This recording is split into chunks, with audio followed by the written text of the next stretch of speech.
ನೂತನ ಮುಖ್ಯಮಂತ್ರಿ ಆಯ್ಕೆ ಕುರಿತಂತೆ ನಾಳೆ ಬೆಂಗಳೂರಿನ ವಿಧಾನಸೌಧದ ಸಮ್ಮೇಳನ ಸಭಾಂಗಣದಲ್ಲಿ ಕಾಂಗ್ರೆಸ್ ಶಾಸಕಾಂಗ ಸಭೆ ನಡೀತಾ ಇದೆ. ದೆಹಲಿಯಲ್ಲಿ ಸಿದ್ದರಾಮಯ್ಯ ಮತ್ತು ಡಿಕೆ ಶಿವಕುಮಾರ್ ಅವರು ಪರಸ್ಪರ ಚರ್ಚೆ ನಡೆಸಿದ್ರು. ದೆಹಲಿಯಲ್ಲಿ ಸಿಕ್ಕಾಪಟ್ಟೆ ಬೆಳವಣಿಗೆಗಳು ನಡೀತಾ ಇದೆ. ಯಾರ್ಯಾರು ಡಿಕೆ ಶಿವಕುಮಾರ್ ಅವರ ಜೊತೆಗೆ ಪ್ರಮಾಣ ವಚನ ಸ್ವೀಕರಿಸಬೇಕು, ಸಚಿವ ಸಂಪುಟದಲ್ಲಿ ಯಾರ್ಯಾರು ಇರ್ತಾರೆ, ಸಚಿವ ಸಂಪುಟದಲ್ಲಿ ಹಳಬರೆಷ್ಟಿರ್ತಾರೆ, ಹೊಸಬರೆಷ್ಟಿರ್ತಾರೆ, ಮತ್ತು ಡಿಸಿಎಂ ಹುದ್ದೆಗಳನ್ನ ಸೃಷ್ಟಿ ಮಾಡಬೇಕಾ ಬೇಡವಾ, ಡಿಸಿಎಂಗಳನ್ನ ಮಾಡಬೇಕಾ ಬೇಡವಾ, ಮಾಡಿದ್ರೆ ಎಷ್ಟು ಜನ ಇರಬೇಕು, ಯಾವ್ಯಾವ ಜಾತಿಗಳಿಗೆ ಕೊಡಬೇಕು, ಪ್ರಾದೇಶಿಕ ಅಸಮತೋಲನವನ್ನ ಯಾವ ರೀತಿ ನಿವಾರಿಸಬೇಕು, ಈ ನಿಟ್ಟಿನಲ್ಲಿ ಸಿದ್ದರಾಮಯ್ಯನವರನ್ನೂ ಕೂಡ ಒಳಗೊಂಡಂತೆ ಅಲ್ಲಿ ಚರ್ಚೆ ನಡೀತಾ ಇರೋದು ಒಂದು ಪಾಸಿಟಿವ್ ಅಪ್ರೋಚ್. ಈ ಮಧ್ಯೆ ನಾಳೆ ಒಂದು ಇಂಪಾರ್ಟೆಂಟ್ ಪ್ರೊಸೀಜರ್, ದಟ್ ಈಸ್ ಶಾಸಕಾಂಗ ಪಕ್ಷದ ಸಭೆ ಇದೆ. ಈ ಸಭೆಗೆ ಈಗಾಗಲೇ ಸಮಯ ಮತ್ತು ದಿನಾಂಕವನ್ನ ನಿರ್ಧಾರ ಮಾಡಲಾಗಿದೆ. ಸೊ ನಾಳೆ ಮಧ್ಯಾಹ್ನ 4 ಗಂಟೆಗೆ ವಿಧಾನಸೌಧದ ಸಮ್ಮೇಳನ ಸಭಾಂಗಣದಲ್ಲಿ ಶಾಸಕಾಂಗ ಸಭೆ ನಡೆಯಲಿದೆ.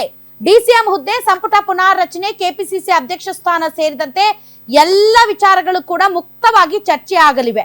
ಎಲ್ಲಾ ಶಾಸಕರು ಬೆಂಗಳೂರಿನಲ್ಲೇ ಇರಬೇಕು ಅಂತ ಡಿಕೆ ಶಿವಕುಮಾರ್ ತಿಳಿಸಿದ್ದಾರೆ. ನಾಳಿನ ಸಭೆಯಲ್ಲಿ ಸಿಎಲ್ಪಿ ನಾಯಕನಾಗಿ ಡಿಕೆ ಶಿವಕುಮಾರ್ ಆಯ್ಕೆಯಾಗಲಿದ್ದಾರೆ.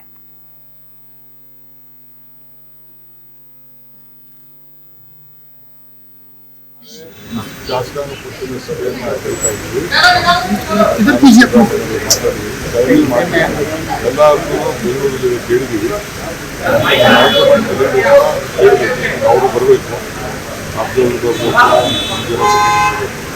ಆ ಟೈಮಿಂಗ್ ಕೇಳ್ಕೊಂಡು ವಿಧಾನಸೌಧದಲ್ಲಿ ಮತ್ತೆ ಯಾವಷ್ಟು ನಾಯಕರನ್ನ ಆಯ್ಕೆ ಮಾಡುವಂತ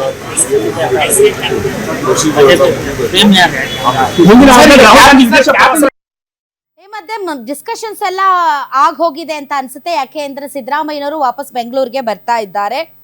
ಇನ್ನು ಸಿಎಂ ಆಗಿ ಡಿಕೆ ಶಿವಕುಮಾರ್ ಪಟ್ಟಾಭಿಷೇಕಕ್ಕೆ ಕೌಂಟ್ ಡೌನ್ ಶುರುವಾಗಿದೆ. ಎಂತಹ ವನವಾಸ, ಎಷ್ಟು ದಿನಗಳ ಹೋರಾಟ, ಎಂತಹ ಪ್ರಜ್ಞಾಪೂರ್ವಕವಾಗಿ ತುಟಿಗೆ ಬೀಗ ಹಾಕಿಕೊಂಡು ಒಂದಿಷ್ಟು ಕೂಡ ಮಾತು ಜಾರದ ರೀತಿಯಲ್ಲಿ, ಯಾರಿಗೂ ಕೂಡ ತೊಂದರೆಯಾಗದೆ, ಯಾರೂ ಮುಜುಗರಕ್ಕೊಳಗಾಗದ ರೀತಿಯಲ್ಲಿ ಎಲ್ಲಿ ಮಾತಾಡಬೇಕೋ, ಎಷ್ಟು ಮಾತಾಡಬೇಕೋ, ಎಷ್ಟು ಪಾಯಿಂಟ್ ಇಡಬೇಕೋ ಅಷ್ಟಕ್ಕೆ ಸೀಮಿತವಾಗಿ ಕೊನೆಗೂ ತಾನು ಮುಖ್ಯಮಂತ್ರಿ ಆಗುವಂತಹ ಆ ಕ್ಷಣಕ್ಕೆ ಸಾಕ್ಷಿ ಆಗ್ತಾ ಇದ್ದಾರೆ ಡಿಕೆ ಶಿವಕುಮಾರ್.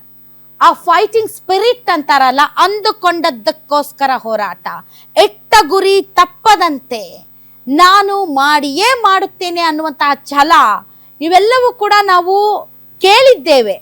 ಅದು ಹೇಳಿದಾಗ ಇದು ಸಾಧ್ಯವೇ ಅಂತ ನಂಬೋದಕ್ಕೂ ಕೂಡ ಕಷ್ಟಪಟ್ಟಿದ್ದೇವೆ. ಬಹಳ ಜನ ಭಾಷಣ ಹೊಡೆಯುವಾಗ ಛಲ ಇರಬೇಕು, ಗುರಿ ಇರಬೇಕು, ಆ ಗುರಿ ಎಡೆಗೆ ಪ್ರಯತ್ನ ಇರಬೇಕು, ಆ ಗುರಿಯನ್ನ ನೀವು ಒಂದು ದಿನ ಮುಟ್ಟೇ ಮುಟ್ತೀರಾ ಅಂತ. ಬಹಳ ಜನ ಇವ್ರಿಗೇನ್ ಗೊತ್ತು, ನಮ್ ಕಷ್ಟ, ಭಾಷಣ ಹೊಡೆದ್ಬಿಡ್ತಾರೆ, ಭಾಷಣ ಬಗ್ಗೆ ತುಂಬಾ ಈಸಿ, ಆದ್ರೆ ಅಲ್ಲಿಗೆ ಹೋಗೋದು ಎಷ್ಟು ಕಷ್ಟ ಇದೆ ಅಂತ ಯಾರಿಗ್ ಗೊತ್ತು ಅಂತ ಕೊರಗವ್ರೆ ಜಾಸ್ತಿ. ಅರ್ಧ ದೋರಿಗೆ ಹೋಗಿ ಮತ್ತೆ ವಾಪಸ್ ಬಂದವರೇ ಜಾಸ್ತಿ. ಪರಿಸ್ಥಿತಿಗಳು ನಮ್ಗೆ ಅನುಕೂಲಕರವಾಗಿಲ್ಲ ಅನ್ನೋದು ಗೊತ್ತಾದ ತಕ್ಷಣ ಅಲ್ಲಿಗೆ ಸೋತು ಸ್ವರ್ಗ ಹೋಗ್ತೀವಿ. ಮೋಸ್ಟ್ಲಿ ನನ್ನ ಹಣೆ ಬರೋದಲ್ಲಿ ಅದಿಲ್ವೇನೋ ಅಂತ ದೇವ್ರನ್ನ ಹೀಯಾಳಿಸ್ತೀವಿ ಮತ್ತು ದೇವರನ್ನ ಬೈತೀವಿ. ಆದ್ರೆ ಡಿಕೆ ಶಿವಕುಮಾರ್ ತಾನು ಬಯಸಿದ್ದನ್ನ ಪಡೆಯುವವರೆಗೆ ಛಲ ಬಿಡದ ಛಲದಂಕ ಮಲ್ಲನಂತೆ ಕಮ್ ವಾಟ್ ಮೇ ಇವತ್ತು ಮುಖ್ಯಮಂತ್ರಿ ಆಗ್ತಾ ಇದ್ದಾರೆ. ನಿನ್ನೆ ಒಬ್ರು ಪೊಲಿಟಿಕಲ್ ಅನಲಿಸ್ಟ್ ಬಂದಿದ್ರು, ಅವ್ರು ಹೇಳ್ತಾ ಇದ್ರು, ಅವ್ರು ಹೇಳಿದ್ರಂತೆ ಡಿಕೆ ಶಿವಕುಮಾರ್, ನಾನು ಮುಖ್ಯಮಂತ್ರಿ ಆಗಬೇಕು, ಮುಖ್ಯಮಂತ್ರಿ ಆಗುವವರೆಗೂ ಉತ್ನಿ ದೇರ್ ತಕ್ ಉತ್ನಿ ದೂರ್ ತಕ್ ಅಂತ, ಅಲ್ಲಿಯವರೆಗೆ ಅಷ್ಟು ದೂರ ನಾನು ತಾಳ್ಮೆಯಿಂದ ಇರ್ತೀನಿ ಅಂತ. ಸೊ ಸಕ್ಸಸ್ಗೆ ಬೇಕಾಗಿರೋದು ಡಿಕೆ ಶಿವಕುಮಾರ್ ಅವರ ಫಾರ್ಮುಲಾ ತಾಳ್ಮೆ. ಅದಕ್ಕೆ ಇರಬೇಕು ದೊಡ್ಡವರು, ತಾಳಿದವನು ಬಾಳಿಯಾನು ಅಂತ ಹೇಳಿರೋದು. ಸೊ ತಾಳ್ಮೆ ಅನ್ನುವುದು ನಿಜಕ್ಕೂ ಕೂಡ ಒನ್ ಸ್ಟ್ರಾಂಗ್ ವೆಪನ್. ತಾಳ್ಮೆ ಅನ್ನೋದು ವೀಕ್ನೆಸ್ ಅಲ್ಲ, ತಾಳ್ಮೆ ಅನ್ನೋದು ಒಂದು ಆಯುಧ. ಅದು ಡಿ ಕೆ ಶಿವಕುಮಾರ್ ಅವರ ಈ ಒಂದು ಪೊಲಿಟಿಕಲ್ ಜರ್ನಿಯಲ್ಲಿ ಎಲ್ಲರೂ ಕಲ್ತ್ಕೊಳ್ಬೇಕಾಗಿರೋದು ಪೇಷನ್ಸ್ ಆ್ಯಂಡ್ ಲಾಯಲ್ಟಿ.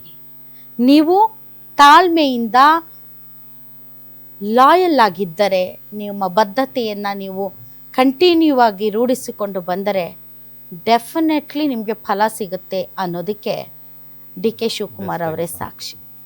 ಸೊ ಹೀಗಾಗಿ ಆ ಕ್ಷಣ ಡಿ ಕೆ ಶಿವಕುಮಾರ್ ಅವರ ಜೀವನದಲ್ಲಿ ಬಂದು ಬಿಟ್ಟಿದೆ. ಅದನ್ನು ಸೆಲೆಬ್ರೇಟ್ ಮಾಡೋದಕ್ಕೆ ಅವರು ರೆಡಿ ಆಗಿದ್ದಾರೆ. ಆದರೆ ಇಲ್ಲಿಯವರೆಗೆ ಆ ಸಂಭ್ರಮ ಅನ್ನೋದು ಅವ್ರ ಮುಖದಲ್ಲಿಲ್ಲ. ಅವ್ರಿಗೆ ಗೊತ್ತು, ನಾನು ಸಂಭ್ರಮ ಪಟ್ಟರೆ ಪಕ್ಕದಲ್ಲಿರೋ ಸಿದ್ದರಾಮಯ್ಯನವ್ರಿಗೆ ಹರ್ಟ್ ಆಗುತ್ತೆ ಅಂತ.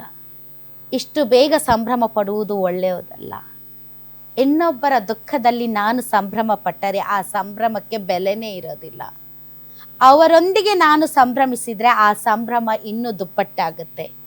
ಹಾಗಾಗಿ ಎಲ್ಲದಕ್ಕೂ ಸಿದ್ದರಾಮಯ್ಯನವರನ್ನ ಮುಂದೆ ಬಿಡ್ತಾ ಇದ್ದಾರೆ. ಸೊ ಅದು ನಿಜಕ್ಕೂ ಕೂಡ ಎಲ್ಲರಿಗೂ ಇಷ್ಟ ಆಗ್ತಾ ಇರೋದು.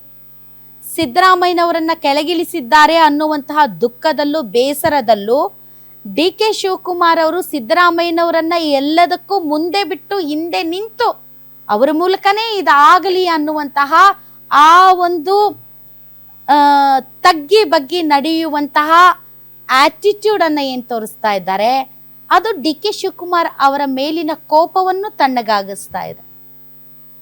ಕೆಳಗಿಳಿಸ್ಬಿಟ್ರು, ಅಧಿಕಾರಕ್ಕೋಸ್ಕರ ಸಿಟ್ಟಿಂಗ್ CM ಅನ್ನ ರಾಜೀನಾಮೆ ಕೊಡಿಸ್ಬಿಟ್ರು ಅಂತ ಏನು ಆ ಕೋಪ ಇದೆ, ಆ ಕೋಪವು ಕೂಡ ಇವರ ನಡೆ ನುಡಿಗಳಿಂದ ತಣ್ಣಗಾಗ್ತಾ ಇದೆ.